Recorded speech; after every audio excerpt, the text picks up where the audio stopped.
অল্পে তুষ্ট থাকো। অল্পে তুষ্ট থাকলে হবে কি, ওই বান্দা আল্লাহর কৃতজ্ঞ বান্দা হবে, ওই বান্দা আল্লাহর ইবাদতে নিজেকে মগ্ন রাখতে পারবে, ওই বান্দা সর্বদা আল্লাহর শুকরিয়া আদায় করতে পারবে। যে ব্যক্তি অল্পে তুষ্ট থাকে ওই ব্যক্তির সংসারে ব্যক্তিগত জীবনে শান্তি আর শান্তি।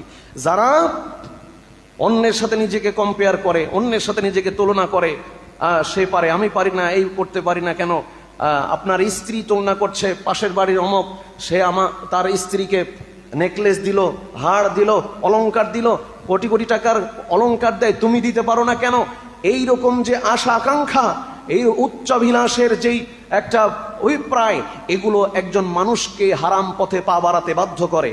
একজন মানুষ চুরি ডাকাতি ছিনতাই চাঁদাবাজি করে কখন? যখন পরিবারের প্রয়োজন মিটাতে পারে না, পরিবারের প্রয়োজন যখন বৈধ পন্থায় মিটাতে পারে না।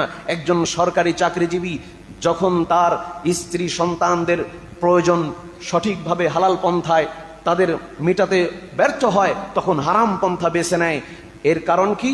উচ্চ আকাঙ্ক্ষা, প্রয়োজনের অতিরিক্ত অভিলাষ, প্রয়োজনের অতিরিক্ত পাওয়ার আকাঙ্ক্ষা।